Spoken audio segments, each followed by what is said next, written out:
Buenos días a todos. En nombre de AGEAC, Asociación Gnóstica de Estudios Antropológicos, Culturales y Científicos, damos a todos la bienvenida a este vídeo que vamos a grabar en esta oportunidad a nuestro coordinador internacional, el señor Óscar Uzcategui Quintero. En esta oportunidad el vídeo va a ser grabado sobre tópicos generales del esoterismo. Buenos días, Óscar. Buenos días. La primera pregunta que te podríamos hacer es ¿qué es el esoterismo? Bueno, el esoterismo, para comprenderlo en su forma y en su fondo, hay que definirlo, y antes de definirlo, yo propondría hacer una diferenciación a través de tres términos que, aunque se parecen, no significan lo mismo.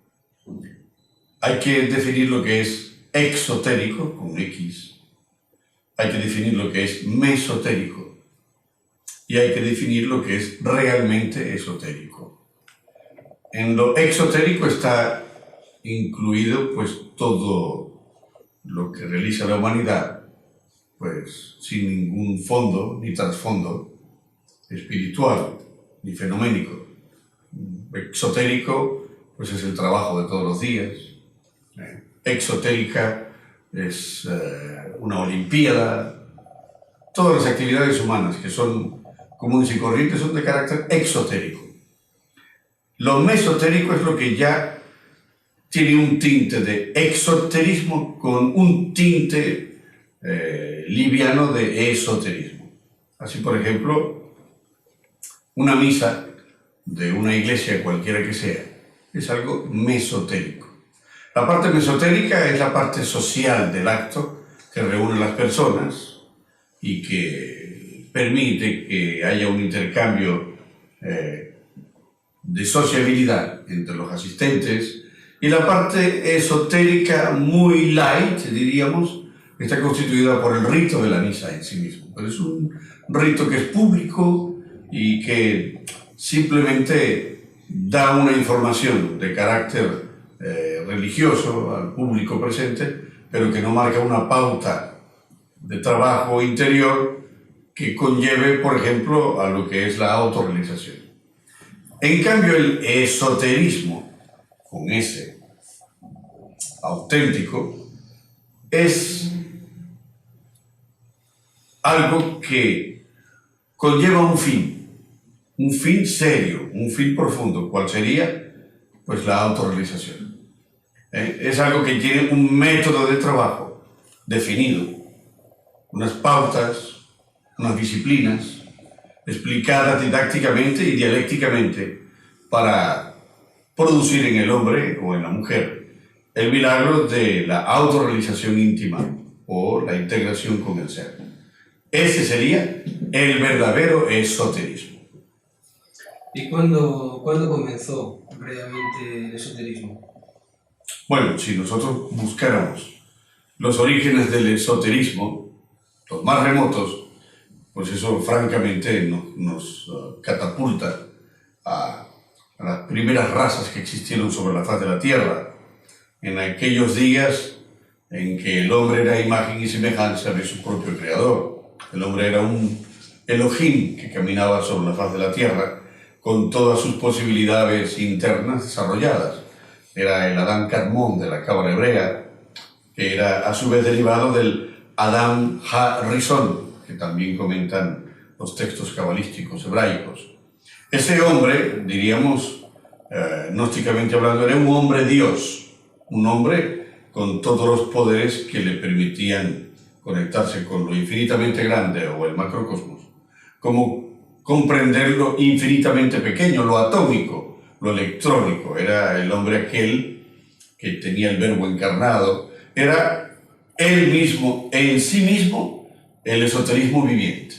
Obviamente, después de la caída angélica, se abrieron las escuelas de misterios, en la Lemuria, dice el maestro Samael.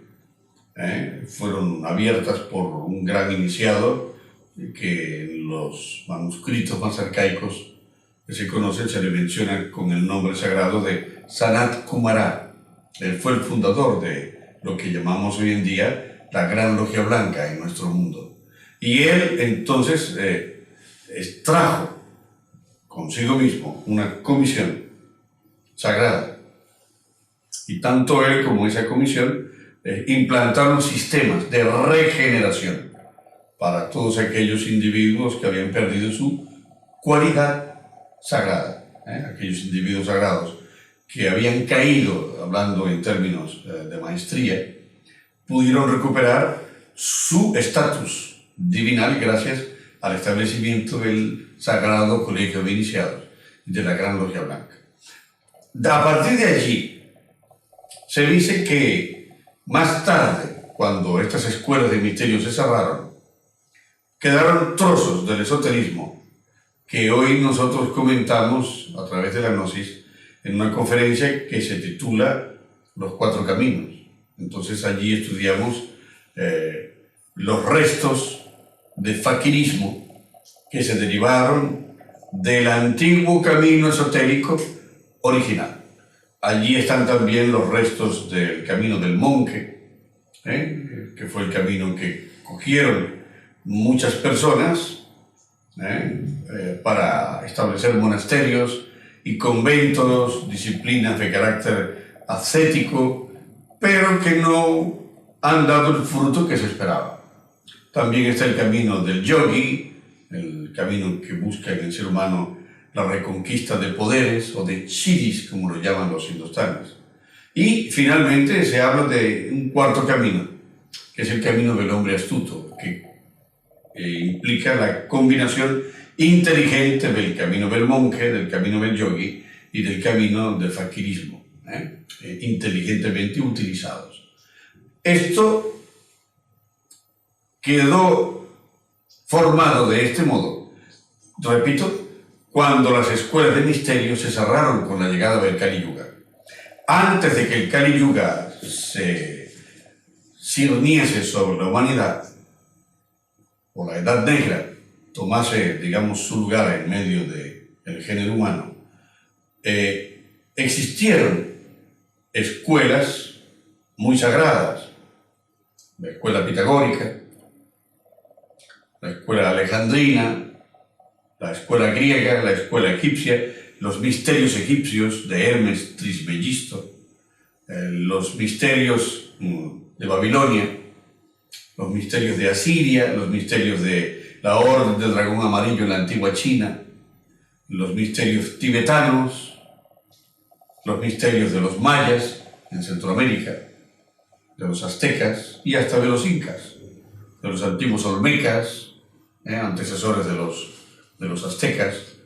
En estos misterios se conservaba el esoterismo puro, pristino. Antes de que apareciera sobre el ambiente público de la humanidad la figura de Jesús el Cristo, el esoterismo reposaba dentro de lo que nosotros conocemos hoy como paganismo. La gente, cuando oyen hablar de paganismo, interpretan la palabra en forma peyorativa, ¿no?, como algo mediocre. No, el paganismo, con todas sus mitologías, con todos sus dioses griegos, romanos, con todos los misterios mitraicos, misterios babilónicos, era una religión muy completa, que hablaba de la caída angélica, que hablaba de la rebelión angélica, que hablaba de la pérdida de la luz divina en la criatura humana. Desgraciadamente, el paganismo, que fue antes de Jesucristo el último exponente del esoterismo legítimo, cayó en desgracia. El maestro comenta en algunas de sus obras, el maestro Samael, que, por ejemplo, en la antigua Roma, los sacerdotes de Apolo o de Júpiter se dedicaban a emborracharse y perseguían a las vestales para tomarlas y prostituirlas. Y ellos mismos se hacían llamar como el dios Marte o el dios Apolo, persiguiendo a Venus, que era una de las vestales de aquellos templos. Y esto era del conocimiento del vulgo, eran escenas grotescas que se producían en las calles de Roma y de Grecia. Como quiera que había caído el esoterismo en un precipicio que lo estaba destrozando, el círculo consciente de la humanidad solar envió entonces la figura de Yeshua ben Pandirá, o de Jesús el Cristo, conocido históricamente como el Gran Kabir o Jesús de Nazaret. Y él justamente hizo una recopilación, hizo una simbiosis de las doctrinas hebraicas antiguas, de tiempos de Moisés, con doctrinas paganas, egipcias, babilónicas, griegas, y con ese cóctel inteligentemente realizado nació el cristianismo. Entonces, podemos afirmar que con el cristianismo, con la llegada del cristianismo, reapareció otra vez sobre la faz de la tierra el esoterismo de fondo. Por eso Jesús tenía dos discursos. Uno para el vulgo, que era todo en parábolas, y otro para los 70 discípulos más allegados y los 12 apóstoles. A ellos no les hablaba en parábolas, les hablaba en un lenguaje esotérico que ellos entendían, pero que iba mucho más al fondo de las cosas relacionadas con el alma y con el espíritu humano. Entonces ahí están los evangelios apócrifos, que no han sido comprendidos hoy en día ni por la Iglesia Católica, ni por la Iglesia Protestante, ni por muchas instituciones de carácter religioso. Ahí está el Pista y Sofía de San Valentín, que recoge las conversaciones de Jesús a los apóstoles después de la crucifixión durante 11 años, en los cuales él se mantuvo visible solo para ellos, para tener este intercambio o este diálogo que quedó registrado, repito, en esa obra magna que es la Pista y Sofía. Prácticamente, con la llegada de Jesús de Nazaret, la humanidad volvió a tener la oportunidad de abrevar en la fuente del esoterismo prístino, del esoterismo, en este caso, crístico-pagano. Entonces podemos decir que el mensaje de Jesús fue totalmente esotérico, el mensaje de los apóstoles que siguieron las enseñanzas de Jesús también era una enseñanza esotérica. Sí, sí, incuestionablemente que la doctrina de Jesús era algo muy distinto a lo que hoy se nos enseña en la religión católica o en la religión protestante. La doctrina primitiva de Jesús era gnóstica, con implicaciones gnósticas, en un 100% desde el punto de vista teológico. Y los apóstoles, pues, entendían y conocían, gracias a esa doctrina que les había transmitido Jesús, todo lo que era el arcano AZF, todo lo concerniente a la disolución del ego animal, todo lo concerniente a la salvación del alma, a la creación del alma, a la liberación de las leyes que controlan este universo, todo lo concerniente a los infiernos, todo lo concerniente al tema de Lucifer en su verdadera interpretación, todo lo concerniente al karma, al dharma, a las distintas partes que integran a nuestro ser y la forma de activarlas.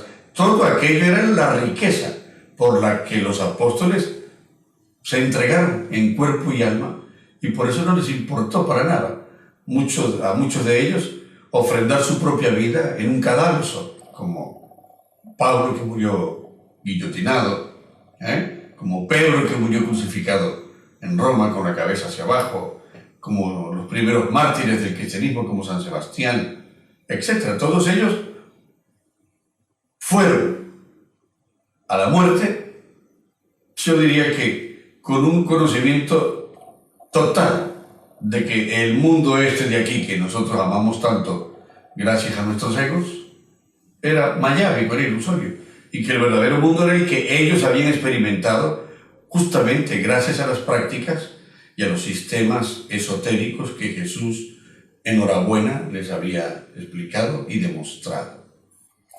¿Cómo es posible, Óscar, que después de un mensaje tan profundo, tan renovador, haya quedado tan poco del cristianismo esotérico que enseñó Jesús y los apóstoles?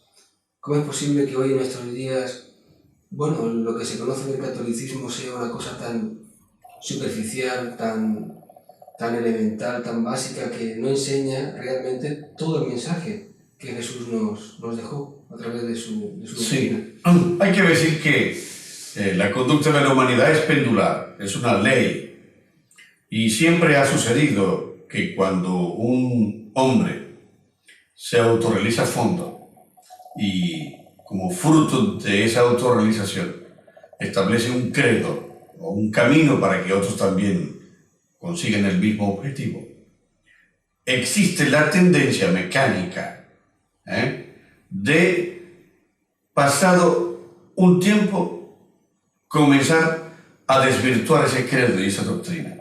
Eso pasó con Mahoma, pasó con el Buda Siddhartha Gautama Sakyamuni, pasó con las enseñanzas de Jesús el Cristo, pasó con las enseñanzas de Quetzalcóatl allá entre los aztecas, pasó con Confucio, pasó con el lama Tsongkhapa, el que originó el lamaísmo. Entonces, igual fue el suceso que por ley de entropía le acaeció al cristianismo. En el año 320, después de la partida definitiva de Jesús, se presentó un cisma dentro de aquellos grupos diseminados que había organizado Jesucristo. Eran varios grupos, muchos de ellos gnósticos. Fueron los gnósticos, no lo olvidemos, los que permitieron que la humanidad comprendiera perfectamente que el verdadero Mesías era Jesús el Cristo y no Juan el Bautista. Esa fue una confusión que se presentó en el ambiente social y público de la época, cuando Jesús y Juan estaban juntos, porque las gentes llegaron a creer que Jesús era un profeta que había querido seguir a Juan, y consideraban a Juan el Bautista el Mesías. Y gracias a los postulados de los gnósticos, entonces la humanidad entendió que el verdadero Mesías era Jesús y no Juan el Bautista, porque hay que tomar en cuenta que Juan el Bautista no era un hombre vulgar, era un cristificado también, pero no tenía la misión de ser el Mesías, el que iba a liderar una nueva religión solar para suplantar la decadencia del paganismo. Entonces fue gracias a esos grupos gnósticos que se aferraron a la doctrina que presentaba Jesús, como la humanidad hoy en día pudo considerar y llegar a aceptar a Jesús el Cristo como el enviado, el ungido, el verdadero, entre comillas, Hijo de Dios. Entonces, en el año 320, un grupo de estos, seguidores del cristianismo, quisieron modificar la doctrina primitiva que Jesús había establecido y convocaron un concilio, el Concilio de Trento. Pidieron al emperador Constantino que estuviera presente para que él fuera, entre comillas, el juez que determinara cuál de los muchos cristianismos que existían en aquel momento era el verdadero. Y este grupo, pues, no estaba muy a gusto con el establecimiento del matrimonio entre los predicadores de aquella doctrina. No estaba muy a gusto con la forma que tenía el cristianismo primitivo, y entonces querían además comercializar los sacramentos, querían darle forma de iglesia pública para ellos quedar como intermediarios entre Dios y los hombres, y que las gentes que quisieran buscar a su Dios interno, del cual hablaba Jesús, tuvieran que pasar por ellos. En general, pues este grupo se tomó para sí el calificativo de universal, que es lo que quiere decir la palabra católico o católica, y lograron convencer a Constantino de que les diera a ellos la hegemonía de la doctrina cristiana y que los estableciera como culto oficial del Estado romano. Y lo consiguieron, repito. Con Constantino se oficializó el catolicismo. Pero lo que no sabe la gente es que el catolicismo era uno de los grupos que había formado, entre muchos grupos gnósticos, el propio Jesús. Y estos entonces, una vez establecidos en el poder, pues se convirtieron en persecutores de los otros grupos que les hacían competencia y que eran tan cristianos como ellos o más. Eran los grupos de seguidores de la gnosis cristiana. Y para cerciorarse de que estos otros grupos no los iban a molestar en su desarrollo dentro del Estado romano y en las provincias que tenía Roma, como España, Siria, etc., pues elaboraron encíclicas en las que se consideraba a esos otros grupos, repito, gnósticos, como herejes. Las primeras encíclicas aparecieron de un obispo que nombró este grupo y que fue muy famoso, el obispo de la ciudad de Lyon, en Francia. Él fue el primero en lanzar las diatribas contra todos los grupos que no fueran católicos. Y así fue entonces como se hizo la gran mutilación de la figura de Jesús y de su doctrina. Todo el mundo sabía en aquellos días que Jesús había tenido esposa y que había logrado sus desarrollos internos espirituales gracias a lo que nosotros enseñamos dentro de la gnosis como el gran arcano, por la supersexualidad que practicaron todos los antiguos hierofantes, todos los antiguos profetas, el propio Moisés con su esposa Séfora, Abraham con Sara, etc. Todo el mundo sabía esto, pero a raíz de que este grupo católico quiso establecer una nueva imagen del cristianismo que permitiera a los hombres vivir en celibato y a las mujeres vivir en celibato, allí se castró la figura de Jesús el Cristo y se le individualizó bajo la forma de un personaje que detestaba el sexo. Y Jesús fue ante todo un hombre en un 100%, ante todo. De manera pues que allí se hizo la gran castración de la figura de Jesús y la gran castración de su credo. A partir de allí, el tiempo hizo el resto. Las persecuciones se intensificaron contra todos los otros grupos que no eran católicos hasta llevarlos al exterminio. Pero eso explica por qué realmente en tan corto espacio de tiempo una religión y una enseñanza tan profunda como la que enseñó Jesús, esotérica, realmente desapareció. Obviamente. Y luego quedan cosas que tienen que ver pues, con misterios, ¿no?, que han quedado en la historia, por ejemplo, el de María Magdalena. Sí. ¿Quién fue realmente María Magdalena? Sí, la figura de María Magdalena es grandiosa y no ha sido conocida ni tan siquiera por la humanidad porque justamente la Iglesia Católica se encargó de desvirtuarla. En cambio, cuando escudriñamos los evangelios apócrifos, descubrimos que, como quiera que Jesús había roto intencionalmente los dogmas y las reglas de juego que tenía la religión hebraica, que no permitía, y que creo que no sigue permitiendo, a las mujeres participar de la interpretación de los textos sagrados, como el Talmud, la Torah y todo esto. Como quiera que la mujer no estaba admitida en la asamblea sacerdotal de la sinagoga, Jesús fue de los primeros en romper esa regla, ese dogma.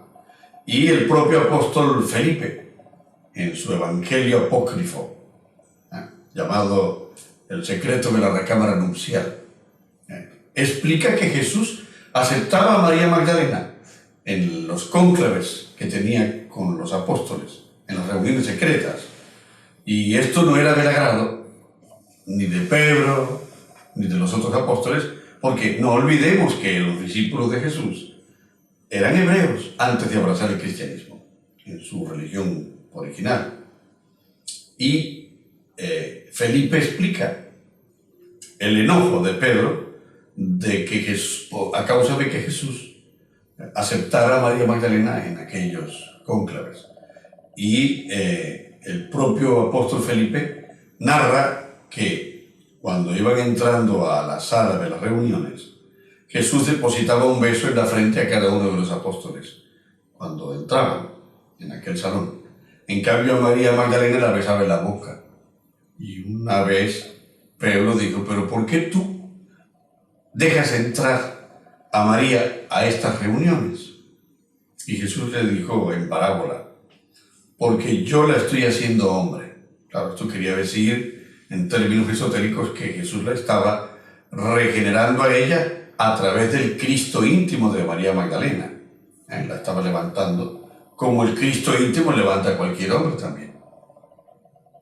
Y cuando le pregunta de nuevo Pedro: ¿por qué a todos nos besas en la frente y a ella en la boca? Entonces él responde: justamente por eso, porque la estoy haciendo hombre. Claro, la estaba levantando como una hierofantina, con ayuda del Cristo íntimo de ella, que Jesús le estaba ayudando digamos, a vivificar dentro de María Magdalena. Llegó a ser tan importante María Magdalena que en el Piscis Sofía, quien hace las mejores interpretaciones de las palabras que dirige Jesús a los apóstoles es ella. Y dicen las tradiciones gnósticas antiguas que en realidad ella tendría que haber sido la heredera de la doctrina cristiana. En consecuencia, tendría que haber sido la primera papisa. Pero entonces, a medida que fueron desarrollándose los acontecimientos, Jesús escogió a Pedro como el primer sucesor. Por eso aquella frase: tu ets Petrus et an aquesta Petra edificabo mia ecclesia. Tú eres Pedro y sobre esta piedra edificaré mi iglesia, que tenía una doble significación aquella frase. Estaba diciéndole a todos que la iglesia interior se edifica sobre la piedra sexual, sobre los fundamentos del sexo. Y estaba diciendo también que Pedro era el apóstol encargado de divulgar los misterios sexuales. Por lo tanto, era, en cierta forma, pues el sucesor de su doctrina. Pero hasta el momento en que Jesús habla con Pedro, los apóstoles y María Magdalena, la iglesia no existe todavía. Entonces, a raíz del cisma creado en el Concilio de Trento, la iglesia católica, que ya había pedido el celibato para todo el que quisiera ser sacerdote, obviamente conservar a María Magdalena dentro de la doctrina pues era un obstáculo para el celibato. Entonces la calificaron de ramera, de prostituta. Y entonces por ahí hay libros que hablan de, con el perdón de quienes me escuchan, pero es el término que hay que usar, de la puta sagrada, ¿no? María Magdalena. Y en realidad no era una prostituta María Magdalena. Sí que fue verdad que a través de la vivencia que tuvo Jesús con ella, una vivencia que incluyó la práctica entre ambos del tantrismo sexual, Jesús le desintegró a María de Magdala los 7 pecados capitales. Son aquellos 7 demonios que Jesús le extrae a María Magdalena, con lo cual la preparó para que conociera el camino de la liberación. Y se fue iluminando María Magdalena estando en vida entre los apóstoles.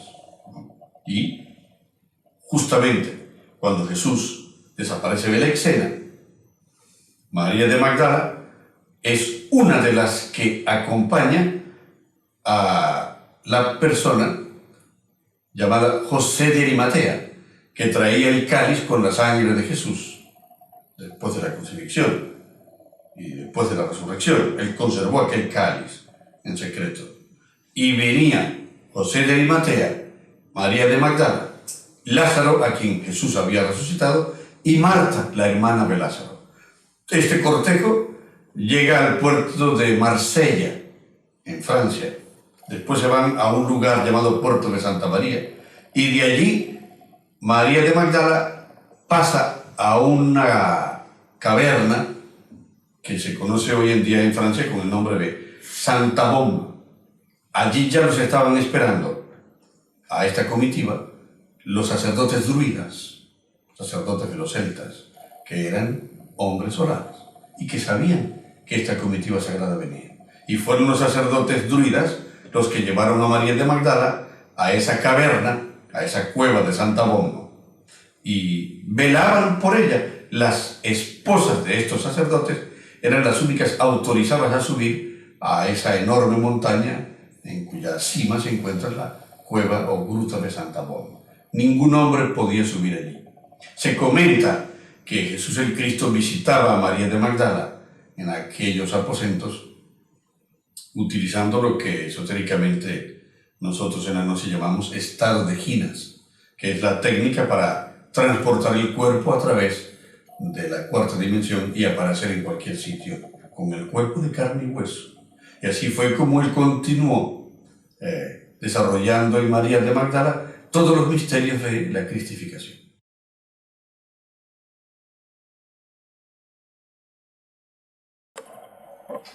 Pues que realmente cuando uno escucha estas explicaciones que estás dando, llega una reflexión. ¿Cuánto hubiera cambiado o cómo hubiera cambiado la historia de la humanidad si realmente hubiéramos sido fieles al mensaje real que nos entregó Jesús a través de su doctrina?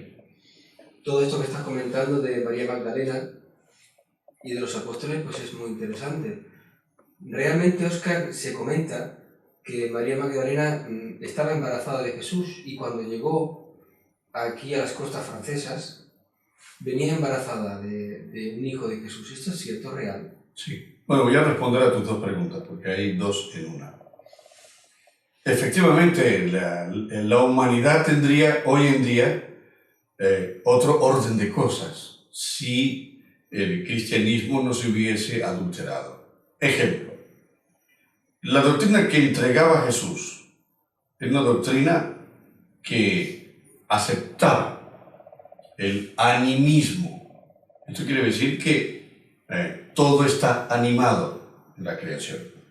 Los árboles, los minerales, los animales. Y en consecuencia había un respeto absoluto por parte de los apóstoles y de los primeros discípulos de Jesús hacia todo lo creado. ¿Qué pasa hoy en día?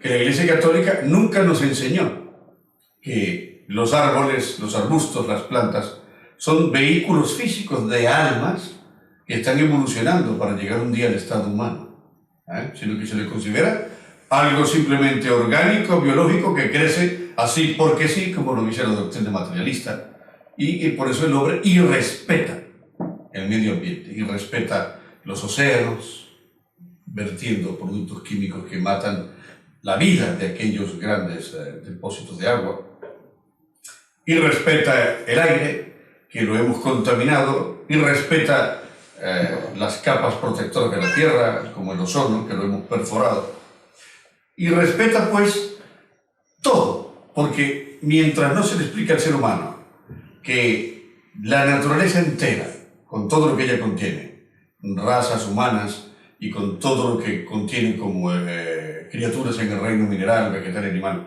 está vivo, está animado, tiene alma, mientras eso no se le haga entender y comprender a la humanidad, pues el peor pecado que ha existido siempre es la ignorancia. La ignorancia es atrevida, por eso estamos destruyendo a 1000 kilómetros por hora nuestro hábitat, nuestro medio ambiente. Y así hay muchas cosas. El hombre, ¿por qué hoy en día se ha degenerado tanto sexualmente. Porque si se le hubiera explicado a la humanidad que el sexo es sagrado, que el sexo es un peldaño hacia la autorrealización, que el sexo no es abominable, que el sexo admite el disfrute sexual por parte del hombre, pero es también su medicina cuando se le controla, se le sublima y se le transmuta. Entonces la sociedad tendría menos adulterio. En consecuencia, la degeneración que produce el adulterio y la fornicación en las mentes de las personas no sería de la magnitud que hoy la tenemos, que hace que las personas estén enloquecidas por el sexo y que por buscar sexo animalesco caen en drogas y en todo tipo de perversiones. Muchas cosas del medio ambiente que nos rodea serían con otro matiz, serían distintas totalmente. Sobre si María Magdalena estuvo encinta, embarazada de Jesús, eso es una cosa que ya lo han dicho durante siglos los textos gnósticos de las sociedades gnósticas secretas. Para los gnósticos nunca ha sido ningún secreto que María fue, hablando en términos alquímicos, la última sacerdotisa que tuvo Jesús en Cristo, el último vaso hermético, hablando en términos alquímicos, que utilizó o con el que trabajó el gran Kabir de Galilea. Y es obvio que, aunque se practique el tantrismo blanco, que enseña la gnosis, y que no conlleva la pérdida de la energía creadora, sí que hay escapes. Y a veces los grandes iniciados, aunque sean hombres castos en el sentido científico de la palabra, pues pueden haber procreado. Y en el caso de María Magdalena, es verdad que ella venía encinta y de la descendencia de esa criatura que portaba a María de Magdala en su vientre, surgió la dinastía de los reyes merovingios en Francia. Eso es verdad. Todo lo que se comenta en el Código Da Vinci tiene un trasfondo gnóstico que es cierto. Con todo esto que estás comentando, pues surge una pregunta. ¿Por qué entonces la Iglesia de hoy, de nuestros días, tiene esta especie de obsesión contra el sexo? Hace poco, el Papa, este último, Benedicto XVI, ha hecho un viaje a Brasil y ha comentado públicamente que los matrimonios, o sea, dentro del matrimonio mismo, legítimamente constituido, no se debe practicar el sexo, debe haber celibato. Explícanos un poco cuál es la diferencia entre lo que es el celibato y lo que es la castidad. ¿Por qué esta obsesión que existe desde hace muchos siglos sobre el sexo en la Iglesia, castrar la sexualidad, etcétera? Bueno, esa fue una desviación que ellos hicieron de la doctrina de Jesús, ya lo dije, a raíz del Concilio de Trento. Como quiera que para aquel grupo que se estableció como iglesia, era tedioso luchar contra el gimnasio psicológico que genera un matrimonio y que está puesto dentro del matrimonio como un medio para que ambos cónyuges se observen sus defectos y los eliminen con las técnicas que enseñaba el cristianismo primitivo y que continúa enseñando la gnosis. Como quiera que para esta gente el matrimonio era una carga, prefirieron relegar a la mujer a un segundo plano, ponerla fuera de los misterios. Y esto, pues obviamente, ya lo dije, constituyó uno de los grandes traumas que sufrió el credo cristiano. Obviamente, todos sabemos que la energía sexual es la energía más sutil, pero increíblemente más fuerte que circula a través del organismo humano. Es la única capaz de poner sobre el tapete de la existencia a un nuevo ser humano. Nadie es hijo de un esfuerzo mental. Nadie es hijo de un esfuerzo emocional. Nadie es hijo de un esfuerzo motor, de andar corriendo por allí y que de pronto a raíz de un maratón pues tengamos un hijo. Eso no existe. Pero sí que todos los que estamos aquí sobre la faz de la tierra somos hijos de un acto, de una cópula sexual de nuestros padres. Y eso nadie lo puede negar. Cuando esa energía es tan sutil y poderosa a la vez, alguien intenta contenerla, reprimirla, pues se producen aberraciones de tipo mental. Todos los neurólogos, psiquiatras, sociólogos y psicólogos saben que la represión sexual produce graves problemas sociales.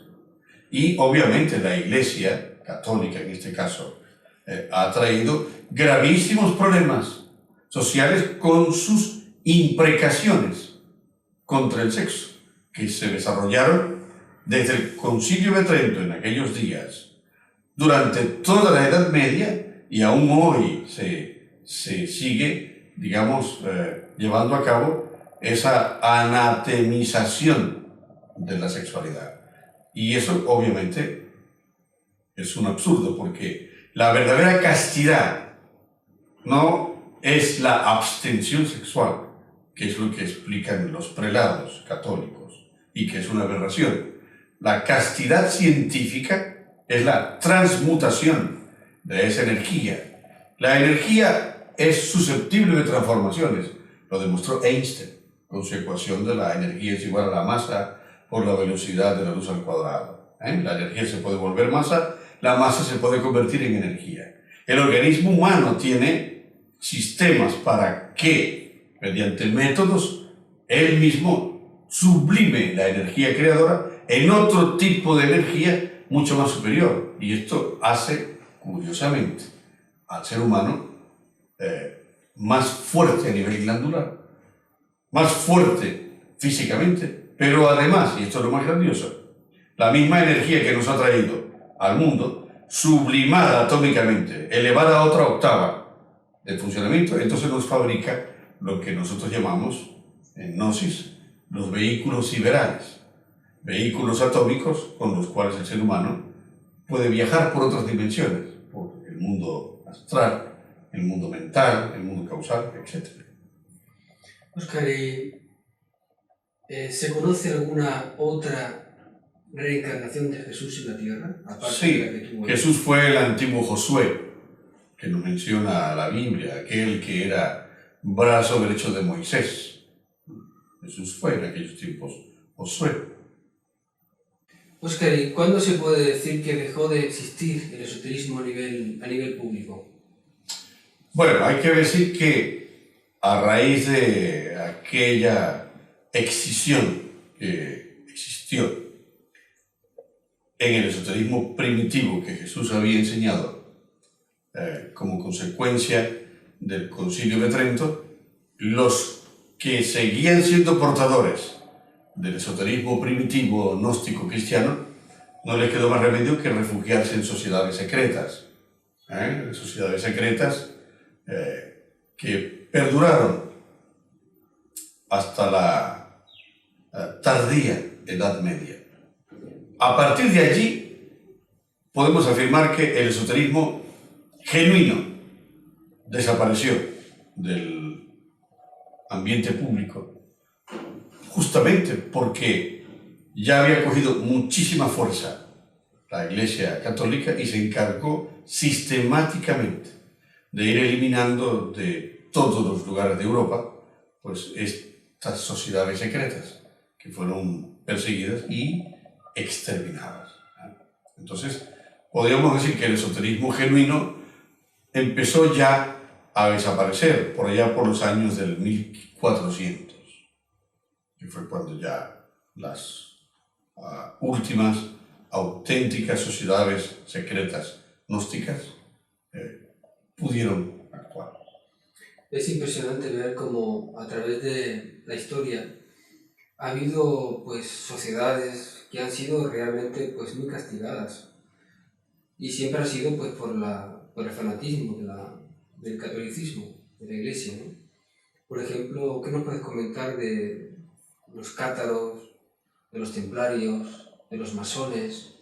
Son estos grupos que realmente, como dices tú, quedaron como restos del esoterismo. Sí, los primeros que aparecieron como una especie de reacción superior a esa represión de la Iglesia oficializada fueron los templarios, ¿no?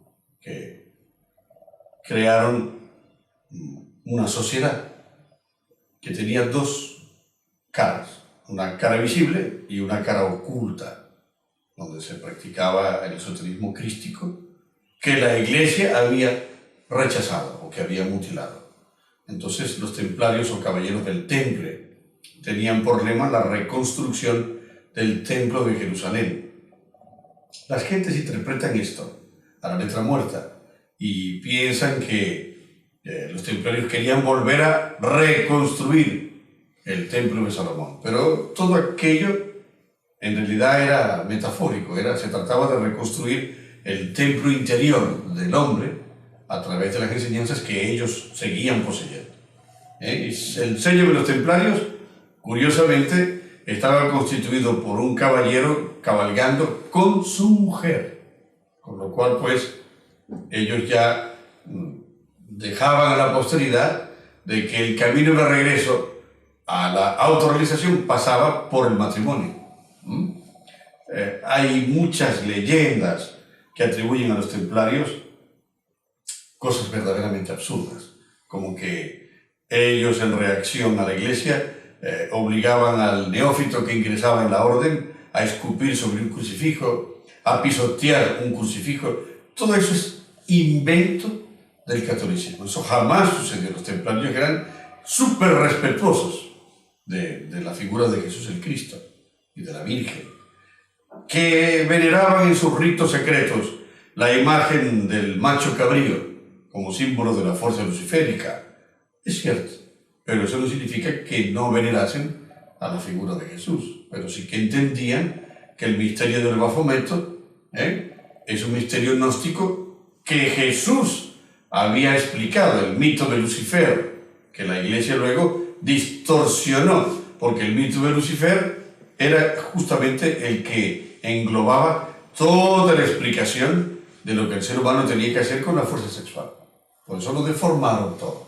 Convirtieron a Lucifer como el demonio que nos anda buscando a todos para llevarnos al infierno. Y una cosa es el ego, Satán, el yo, que nos llevaría al infierno si no lo eliminamos, y otra muy distinta es Lucifer, que es una parte autoconsciente, autónoma de nuestro propio ser interior. Así lo entendieron los cristianos primitivos, así lo dejó Jesús el Cristo explicado, así lo continuaron diciendo los templarios.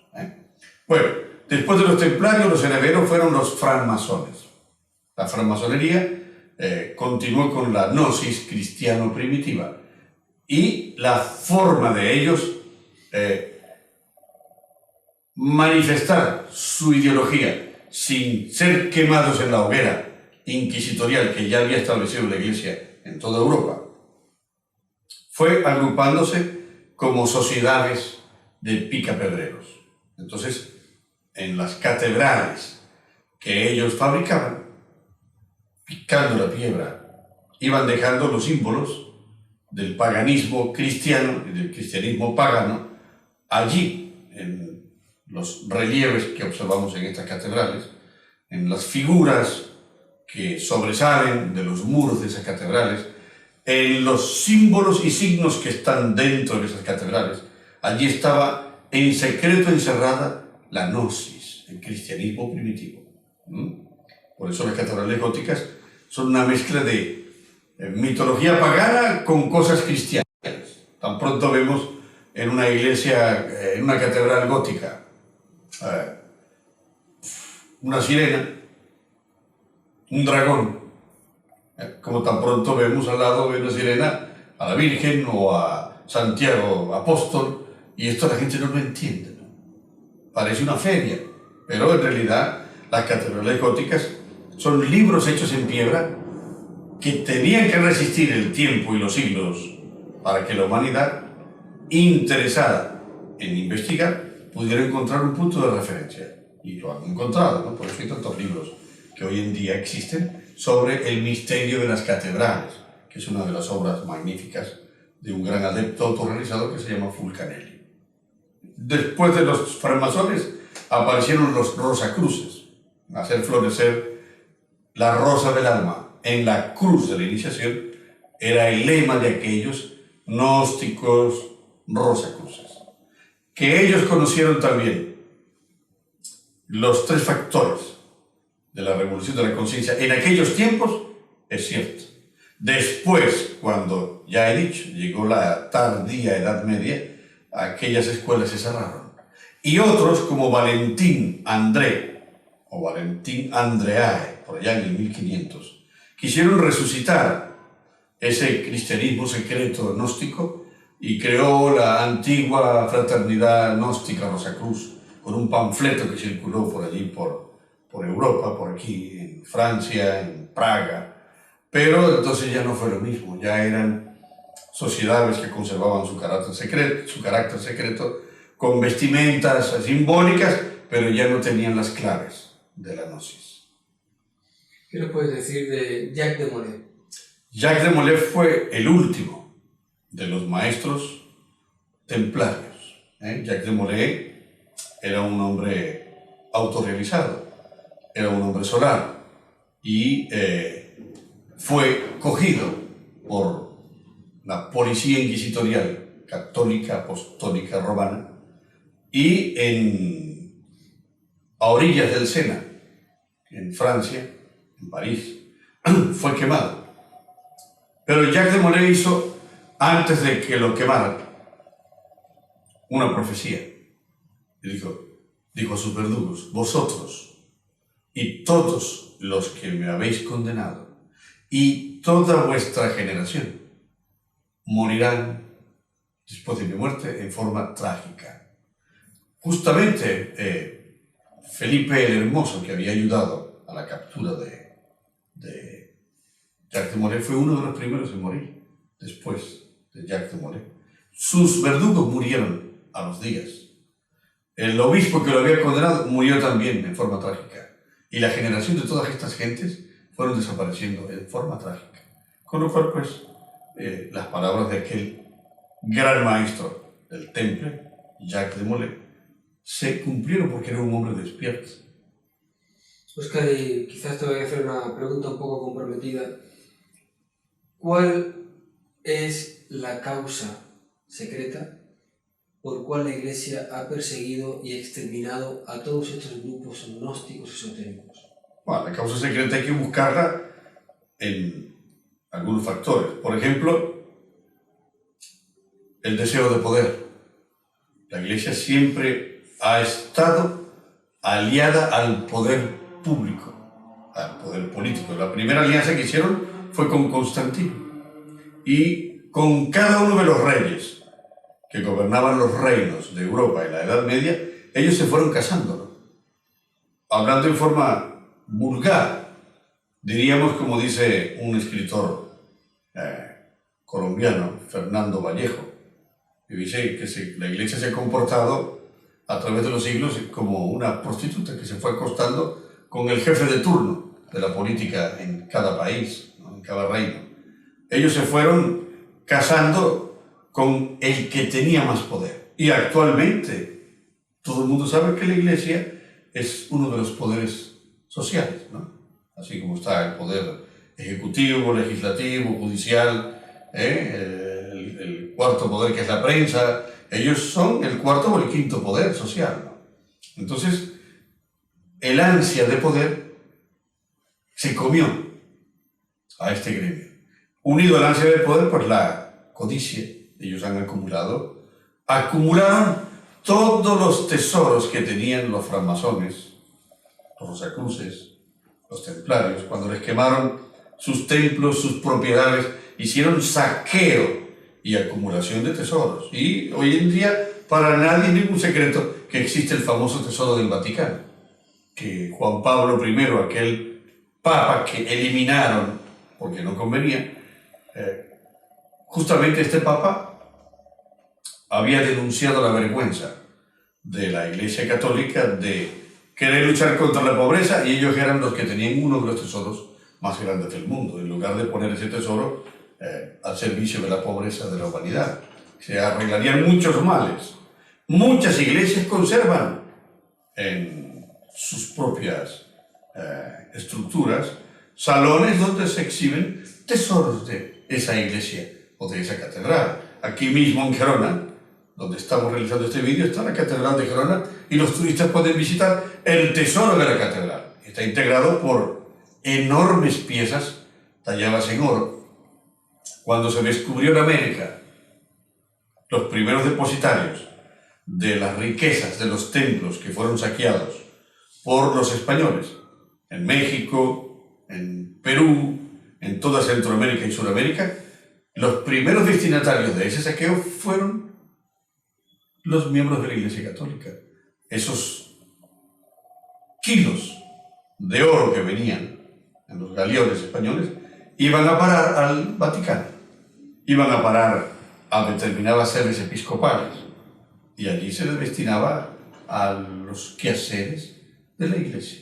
Entonces, la avaricia y la codicia también están allí en relación con el porqué de esta persecución. Y finalmente podemos decir que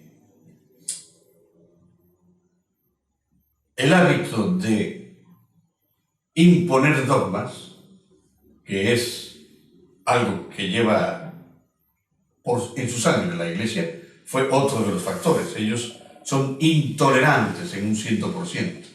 Intolerantes, ¿no? No tienen ninguna tolerancia por otros credos, salvo algunas excepciones, de algún cura parroquial que tenga verdaderamente vocación de servicio. Pero las altas jerarquías son intolerantes en un 100% y han sido intolerantes a través de los siglos. Entonces la intolerancia, la codicia y el ansia de poder se mezclaron para formar esa característica persecutoria de la Iglesia. Óscar, en la historia han existido realmente personajes enigmáticos. Uno de ellos es Cagliostro. Se dice que Cagliostro creó una masonería egipcia. ¿Esto es realmente cierto? Sí, Cagliostro fue el depositario de la Gnosis. Todos sabemos en la Gnosis que Cagliostro fue un hombre que conoció la ciencia de la alquimia, que consiguió los objetivos más importantes de esta ciencia, como lo es el elixir de larga vida y la piedra filosofal. Se convirtió entonces en un individuo inmortal. Esto no solamente lo saben los gnósticos, muchos tratavistas de ocultismo lo comentan. Hay documentos oficiales que se encuentran en la Biblioteca Nacional de Francia, donde están testimonios de personas que afirman haber visto a Cagliostro, haber visto a este personaje realizando transmutaciones de metales brutos en oro, cartas dirigidas de él al séquito del rey, de Luis XV, etc. Este personaje en Francia creó en tiempos de María Antonieta logias masónicas de carácter egipcio. Y lo importante de la masonería egipcia que él trajo es que era la masonería gnóstica, primitiva, de tiempos, digamos, del comienzo de la Edad Media. Y en las logias de esta masonería, curiosamente, se aceptaban mujeres. La masonería del rito York no acepta mujeres. Y esto lo copió la masonería, por ejemplo, del rito escocés, que sí acepta mujeres en su seno. Porque Cagliostro, en esta masonería egipcia, sí que enseñaba los preceptos que llamamos hoy los gnósticos, los tres factores de la revolución de la conciencia. Fue un intento de él, en aquellos días de Luis XV, de volver otra vez a recuperar el esoterismo legítimo. Desgraciadamente la Revolución Francesa dio al traste con todo aquello. Napoleón fue uno de los últimos que fue consagrado dentro de la logia masónica egipcia creada por Cagliostro. Y cuando sobrevino la derrota de Napoleón en Waterloo, las gentes no saben que esa guerra en la que los ingleses derrotaron a Napoleón en Waterloo había sido planificada justamente como una venganza de la francmasonería del rito York contra la francmasonería egipcia que profesaba Napoleón. y contra la francmasonería escocesa que había asimilado, repito, la masonería egipcia. Entonces, obviamente una traición entre hermanos y por eso perdió la guerra Napoleón, porque la traición se fraguó en las logias masónicas del rito York inglés. O sea que realmente había una competición dentro de la misma masonería. Sí, todo eso obviamente es producto del ego animal, muy robustecido ya en tiempos de María Antonieta y en tiempos de la Revolución Francesa. Ya estábamos en pleno Kali Yuga y por eso allí se cierra el capítulo del esoterismo legítimo relacionado con las sociedades secretas. Y ahora que mencionas a María Antonieta, también un personaje un poco enigmático, ¿no?, dentro de la historia. ¿Qué puedes orientarnos referente a ella? María Antonieta es una iniciada. Esta mujer, misteriosamente nos explicó el maestro Samael en su momento, que tiene internamente túnica blanca, la túnica de Tot, y ha sido sometida por el Sagrado Colegio de Iniciados a diversas pruebas internamente, pruebas de lujuria, y nunca ha sucumbido. Es una mujer casta por excelencia. Y vean ustedes todas las estupideces que se dicen de ella en los libros de historia de nuestros días y que se han comentado en películas de Hollywood, donde se le pone como una mujer fácil desde el punto de vista sexual, como una mujer derrochadora, como una mujer alcohólica, como una mujer adúltera que traicionaba a su marido Luis XV. Todo eso es falsedad. Es una mujer ligada a los misterios. No decimos que es una maestra, pero es una mujer que tiene un rango esotérico a nivel interno. Óscar, hemos hablado de maestros y de grupos esotéricos a través de la historia, pero actualmente hay maestros que estén trabajando en este momento de nuestra vida, de nuestra historia, por ejemplo, pues en el campo de la política, en el campo de la ciencia. Incluso pues hay personas que han dicho que pueden existir maestros que estén trabajando en el campo nuclear, quizás impidiendo que pues los humanos entremos en una tercera guerra nuclear, etc. ¿Puedes darnos algún tipo de orientación en este sentido? Sí. Bueno, hay algunos maestros dispersados en el mundo que son maestros y sus nombres no son conocidos. Recuerden ustedes aquella anécdota que varias veces he comentado, en la que fui con el maestro y su familia a Xochimilco y allí estaba un hombre vendiendo globos, con alpargatas, huaraches le dicen los mexicanos. Un hombre sencillo, y el maestro me preguntó que, según lo que yo veía, ¿quién pensaba yo que era aquel hombre? Y yo le dije, pues maestro, un simple vendedor de globos. Y me dijo, no, es un maestro despierto, es un maestro resurrecto. Y a mí me conmocionó aquella respuesta. Y le dije, ¿qué hace allí vendiendo globos?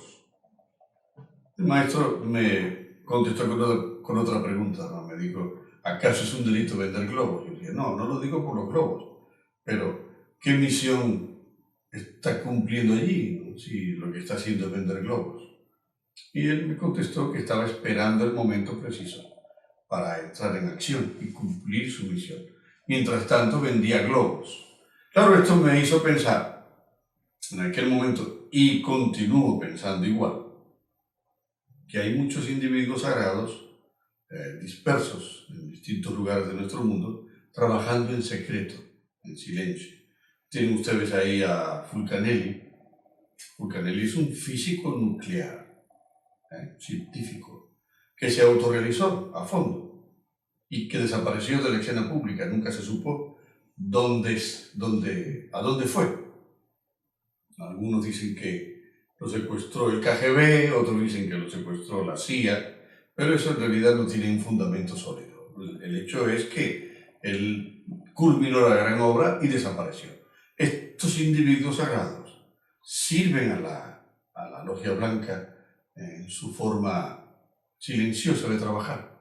Trabajan de incógnitos y pueden estar precisamente, me lo acabas de preguntar tú, relacionados con evitar una catástrofe nuclear. Saint-Germain es un maestro inmortal que se desenvuelve en el rayo de la política, y el maestro Samael dijo que desde 1999 Saint-Germain volvería otra vez a la escena pública, y seguramente que él está detrás de muchos de estos acuerdos que a última hora se consiguen para que no haya un estallido de una tercera guerra nuclear con connotaciones gravísimas, ¿no? Devastadoras. Así está el ángel Adonai también, que tiene cuerpo físico, que se desenvuelve en el rayo de la mística. Todos estos individuos sagrados que algunos conocemos y otros desconocemos, están aquí ahora trabajando de incógnitos por la salvación de esta raza o del género humano.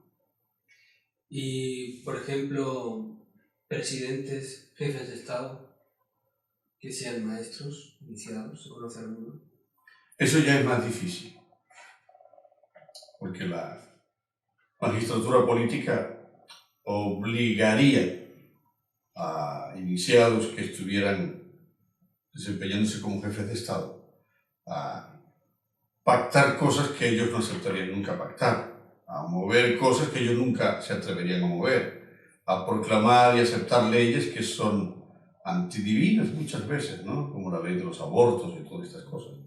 Esto es más difícil, ¿no? En el pasado sí, en los siglos pasados sí que hubo iniciados que llegaron a ser jefes de Estado, ¿no? Muchos reyes que apoyaron a los templarios eran iniciados. En la antigüedad, grandes hombres, grandes iniciados, llegaron a dirigir países. Los faraones, por ejemplo, constituían un estatus especial. No se podía ser faraón si no se era autorrealizado, si no tenía un mínimo de un 80% de conciencia. Un faraón tenía que autogobernarse muy bien para poder gobernar al pueblo. O sea, era una élite divina establecida en la magistratura del Estado. Pero claro, eso fue la época de la Edad de Oro, ¿no? O de la Edad de Plata. Los antiguos emperadores chinos, muchos de ellos fueron iniciados.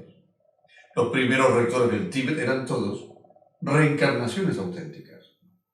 En fin, el tiempo ha pasado y en un Kali Yuga, hoy actualmente en nuestros días, los iniciados no se prestarían para ser jefes de Estado.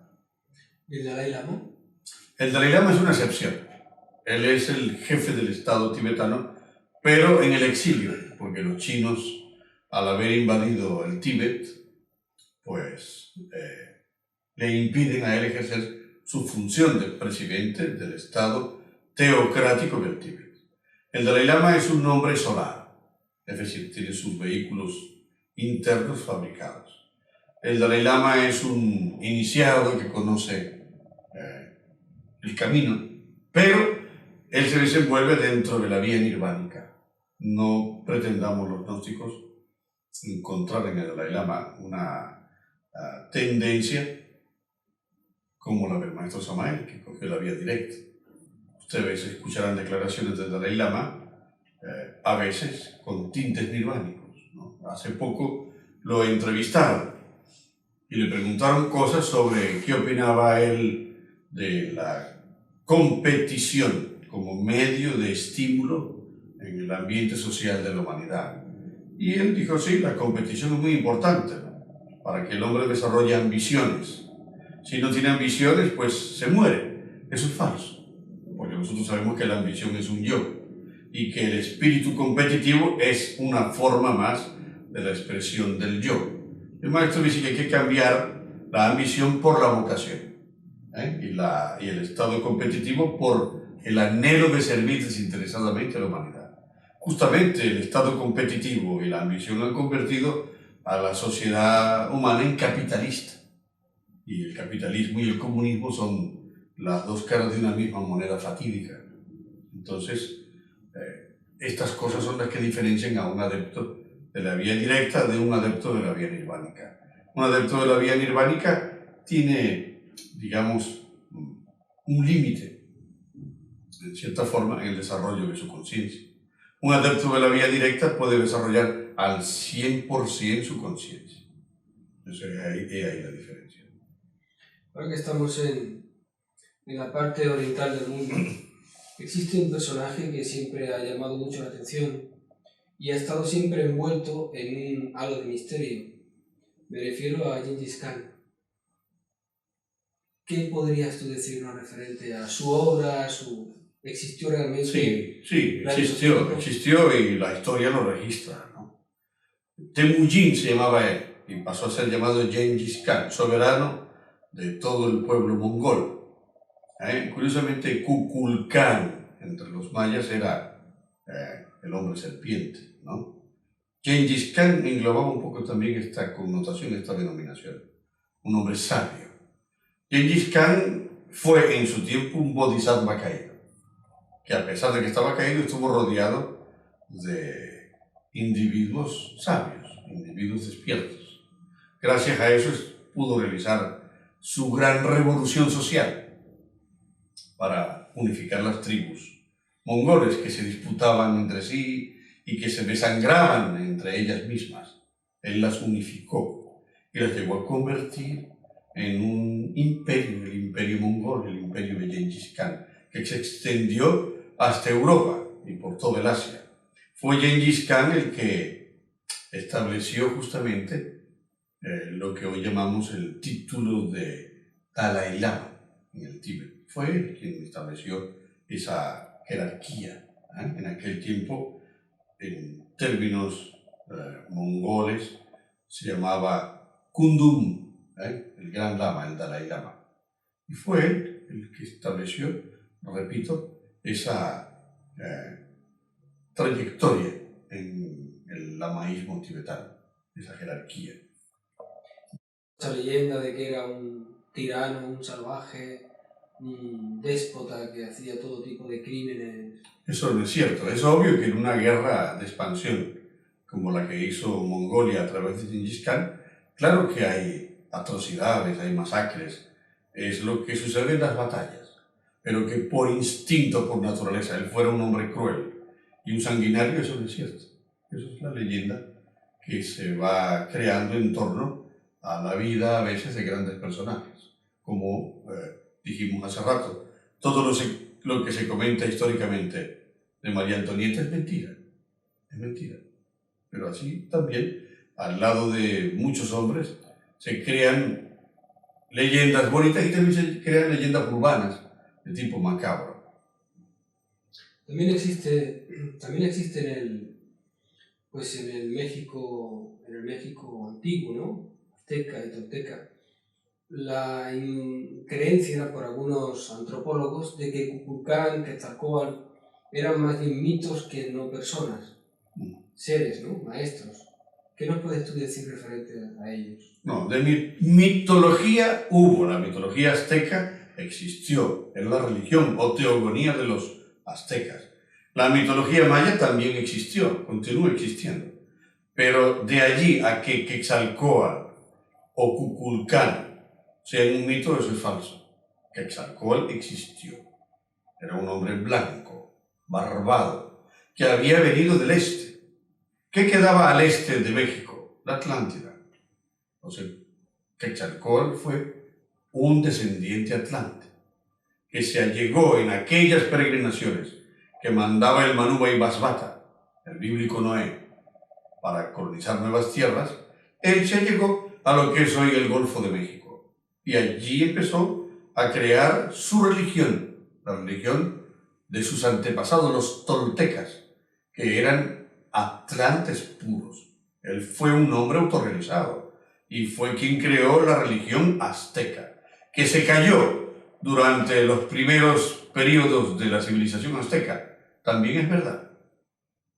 Que se levantó él mismo durante esos periodos aztecas, también es cierto. El drama de Quetzalcóatl está muy bien explicado por nuestro venerable maestro Samael Aun Weor en la Doctrina Secreta de Anáhuac, en esta obra maravillosa. Allí está la caída de Quetzalcóatl explicada en versos, poesía náhuatl, y su posterior redención. Igual pasó con Kukulcán. En realidad estos eran iniciados atlantes, que colonizaron aquellas tierras y desarrollaron en estos pueblos criterios religiosos para hacer conocer a los colonos que iban a poblar aquellas tierras, pues el camino de la regeneración. Yéndonos ahora a Egipto, Oscar, se han descubierto muchas cosas de Egipto, ¿no? Pues, por ejemplo, la tumba de Tutankamón y, en fin, todas las ruinas que hoy demuestran de que Egipto fue realmente una gran civilización. Pero, ¿tú crees que todavía las arenas del desierto esconden grandes monumentos o pirámides, templos de los antiguos egipcios? Sí. Yo diría que de Egipto los arqueólogos han tan solo encontrado el 30% de lo que sería el 100% de su herencia arqueológica. Afortunadamente no se ha encontrado todo, porque hay muchas cosas que son sumamente sagradas y que los sabios egipcios han mantenido en secreto a los ojos avariciosos del hombre contemporáneo, gracias a trabajos que ellos conocían y que pusieron en marcha a través de elementales, criaturas elementales, que se han convertido en guardianas de aquellos tesoros de distinta índole. En Egipto, por ejemplo, todavía los arqueólogos no han encontrado un gran templo relacionado con la ley, un templo que existe internamente y que tiene a su entrada unos enormes chacales hechos en granito y que en tiempos de la riqueza espiritual egipcia, ese templo era una réplica en la tierra de lo que ellos llamaron en su religión la sala de la justicia o la sala de la diosa Maat. A la diosa Maat la vemos en los papiros ante una gran balanza, ayudada por el dios Anubis, a hacer la famosa ceremonia de presentación del difunto ante las jerarquías divinas. Y allí ante esa balanza se ve el corazón del difunto colocado en un platillo de la balanza y una pluma de la diosa de la justicia en el otro platillo. Si el corazón pesaba lo mismo que la pluma, se trataba de un hombre justo, el que acababa de morir, y se le daba entonces un destino post-mortem que podía estar relacionado con unas vacaciones en los mundos superiores, enviado a los mundos paradisíacos, etc. Caso contrario, si el corazón pesaba muchísimo, muchísimo más que la pluma, según el peso del corazón, así se acumulaban las faltas cometidas por aquel difunto y eso ocasionaba que la balanza fuera en contra de él mismo, ¿no? En lugar de enviarse a este difunto a un lugar de descanso, a un lugar paradisíaco, según la mitología egipcia, se le condenaba a regiones inferiores o se le enviaba directamente a que lo devorara una diosa llamada Amut, que tenía garras de león, vientre de cerdo, cabeza de cocodrilo, era una cosa que representaba la involución misma. Bueno, pues así como existe este templo tragado por las arenas y que representa la sala de la justicia, también hay muchos otros templos que no han sido encontrados y muchas otras tumbas de grandes iniciados e iniciadas que se autorrealizaron en aquellos tiempos del Egipto faraónico. Sí, porque curiosamente en Egipto la mujer era también poseedora de los misterios y podía llegar a cualquier nivel que hubiera llegado el hombre. Indudablemente. Y hubo mujeres autorrealizadas, como Nefertari, la esposa de Ramsés, como Nefertiti, que conocía perfectamente los misterios, al lado de su esposo, el faraón Akenatón, y muchas más, ¿no? Como la princesa Mutemuya, como la esposa de Ramsés III, Tigi, que eran mujeres integradas en los misterios. Puede ser, Oscar, que quizás en el futuro, en la próxima raza, estos templos que ahora están ocultos bajo las arenas del desierto sean otra vez levantados. Muy probablemente. Pues podrían llegar a ser revitalizados, ¿no? Es decir, puestos en actividad pública otra vez. Ahora están guardados porque sería una profanación monstruosa que esos templos súper sacratísimos que siguen activos en los mundos internos los pisoteara el hombre contemporáneo y hiciera con ellos lo que han hecho con los distintos monumentos que se han encontrado. Nosotros visitamos hoy en día la pirámide de Keops o de Kefren o de Mykerinos y para nuestra desgracia y desdicha, si nos adentramos en la cámara del rey de cualquiera de estas pirámides, donde siempre había un sarcófago de granito destinado a ceremonias, nos damos cuenta que ese sarcófago huele a orines, porque los musulmanes que cuiden aquellos santos lugares van allí a hacer sus necesidades, ¿no? Y eso es muy grave. Entonces, para evitar estos desmanes, los guardianes de la esfinge tienen a muchos liturgos, por decirlo de algún modo, oficiantes que vigilan muchos lugares que no han sido descubiertos. A nivel esotérico, en los templos antiguos de Egipto se dice que los maestros que allí había, los sacerdotes, vigilaban muy bien los procesos iniciáticos que estaban siguiendo los discípulos en esos templos. Eso trasladado ahora a nuestra época actual, los maestros que ahora no están activos en el mundo físico, pero sí lo están en los mundos internos, llevan también un seguimiento minucioso del trabajo psicológico de los misioneros, de las personas que están entregadas a la vida interior, al trabajo interior. Sí. La Logia Blanca está, y esto debe quedar muy claro, perfectamente al corriente de todas las actividades de cada uno de los misioneros gnósticos que existen en el mundo. No solamente de nuestras siglas ajeas, de cualquier sigla. Ellos siguen de manera minuciosa la trayectoria de los misioneros porque el mensaje gnóstico es hoy por hoy, guste a quien guste y pésele a quien le pese, el único mensaje respaldado de forma oficial por el Sagrado Colegio de Iniciados y que contiene, por lo tanto, las pautas que la Logia Blanca quiere entregar ahora mismo a la humanidad para que salga de su laberinto y de su estado de confusión y de caos.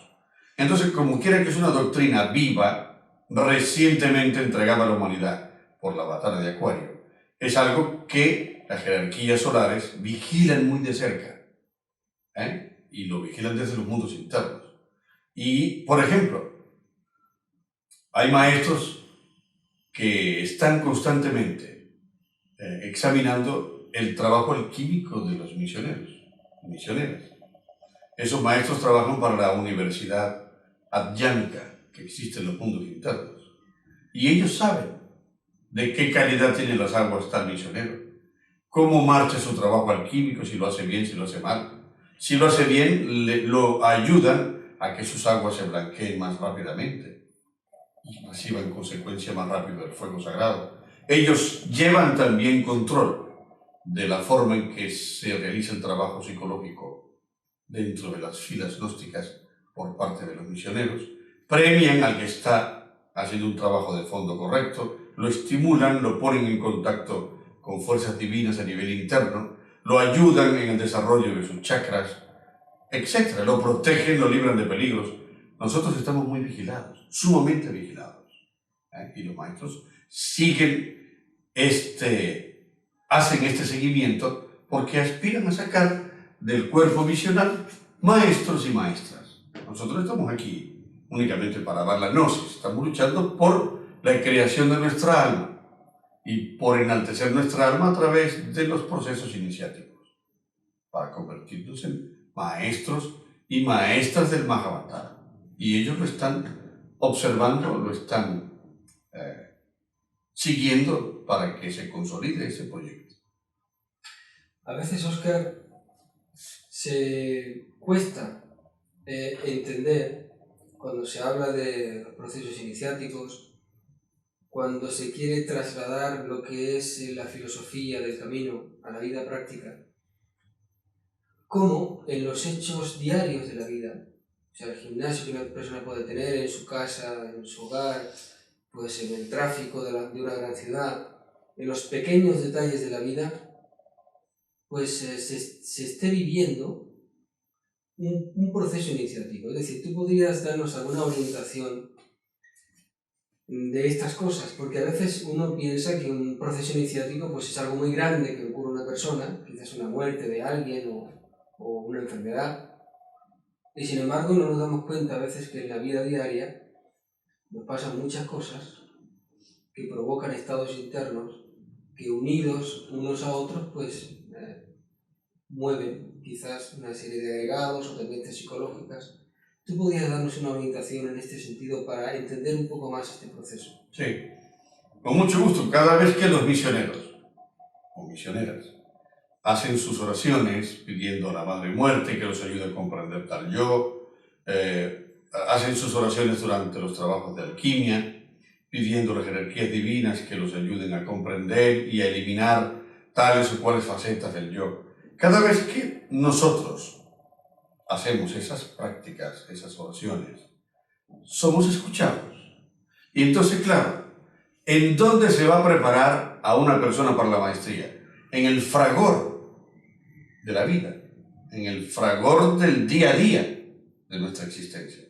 Los maestros no convierten a una persona en maestro con una varita mágica, tocándolo mientras duerme. No, eso se lo tiene que ganar la persona. Entonces la logia blanca le proporciona cuando va al supermercado, cuando va a la tintorería, cuando va a visitar su familia, cuando quiere comprarse un coche, gimnasio, con el propósito de que vaya observando dónde están sus debilidades y vaya aprobando las distintas pruebas a las que va siendo sometido. La vida diaria, con sus pequeñeces, con sus menudeces y con sus grandes comedias y tragedias, es la escuela donde nosotros nos formamos como maestros o maestras. No pretendamos pensar que las pruebas a las que nos va a someter la Logia Blanca son únicamente pruebas espectaculares, ¿no? Que vamos a perder un familiar muy querido. No, en el día a día somos probados en la rueda del samsara. Bien lo decía un escritor japonés que habla muy bien sobre el budismo japonés, el doctor Chache-chi, y otro doctor llamado Suzuki. Ambos decían que el occidental cree que el samsara está constituido solo por grandes acontecimientos muy dolorosos. No, él dice, el samsara está constituido por la forma en que comemos, por la forma en que nos sentamos a la mesa, por la forma en que pensamos de los demás, la forma en que hablamos con amigos o en nuestra casa, la forma en que conducimos el coche. Todo eso es el samsara, porque todo eso está el yo manifestándose desde hace siglos. Entonces, la forma que tienen los maestros de irnos refinando es a través de las menudencias de la vida cotidiana, porque es ahí donde está atrapada la conciencia. Yo recuerdo que un misionero, que entonces era misionero internacional, en un viaje que hacía hacia Bolivia, pues no tuvo más dinero para seguir en autobús y se puso a caminar a pie por la carretera panamericana que atraviesa muchos países de América del Sur. Y caminando por allí, pues le cayó la lluvia, se enfermó, le vino fiebre y terminó por desplomarse en la carretera. Cuando lo cogieron y se lo llevaron a un hospital ya cerca de Bolivia, pasó unos días en coma y lo lograron sacar del coma los médicos. En esos días que estuvo en coma, se estaba ganando la quinta iniciación de misterios mayores. Entonces lo vivió él internamente. No voy a decir el nombre de esa persona, ¿no? Pero para que veamos como en algo que él ni siquiera esperaba, como lo es enfermarse, pues eso sirvió para purgar unas letras kármicas y de gimnasio estoico para soportarlo, para que sobreviviera el ascenso de la quinta serpiente. Entonces nosotros no podemos menospreciar ningún evento de la vida cotidiana, porque la vida en su totalidad es un circo donde se nos mete para que sepamos desenvolvernos dentro de ese circo o escuela. Es que a veces podemos pensar que simplemente por el hecho de hacer misión, de irnos de nuestra casa, abandonar a nuestra familia para trabajar por la humanidad, eso ya es todo. Eso ya implica un sacrificio que de alguna manera nos va a llevar pues, a ir progresando en el camino. Entonces, estos detalles de la vida diaria que estás comentando, por pequeños que sean, realmente constituyen las pruebas que nos dan el alimento necesario para ir progresando espiritualmente. Incuestionablemente. Es verdad que desprenderse uno del país, desprenderse de la familia es un buen paso, porque significa romper con cosas mecánicas en donde uno está imbuido desde hace tiempo. Eso es un buen paso. Pero ya en el mismo lugar en donde desempeñamos la misión, en el día a día de nuestra existencia, allí los maestros nos van poniendo como topes. Y nosotros vamos viviendo como un maratón con obstáculos. Entonces, a medida que vamos saltando los obstáculos que nos van poniendo en ese maratón esotérico, nosotros nos vamos desarrollando como tal. Pero ningún acontecimiento, por muy banal que sea, se puede despreciar. ¿Tú ves posibilidades de autorrealización en este momento en el cuerpo misional? Sí, claro que sí. Sé que hay misioneros y misioneras que están trabajando bien en el Arcano ZF y que están queriendo llevar un trabajo psicológico serio. Sí que los hay. Y sí que tengo muchas esperanzas de que más adelante, si esas personas perseveran, si no abandonan el camino, si no se dejan tragar por una de las tantas caras del yo que acostumbra disfrazarse, y siguen perseverando, pueden llegar a la maestría, claro que sí. Y finalmente, ¿queda tiempo para hacer la obra? ¿Queda tiempo para que esos misioneros que están haciendo una labor importante por la humanidad, haciendo trabajo interior, tengan el tiempo necesario para llegar a la maestría, llegar a desarrollar facultades internas? Bueno, hay dos cosas que delimitar allí. Una cosa es un grado de la maestría y otra cosa es la maestría total. Para la maestría total hace falta un trabajo muy intenso. Hace falta marchar a grandes pasos, con muchísimos sacrificios, con un trabajo psicológico acelerado. Entonces puede ser que todavía podamos llegar a observar dentro de la historia de la gnosis a maestros establecidos un día en la tercera montaña. Que quede tiempo para logros esotéricos, para crear los cuerpos existenciales, para llegar hasta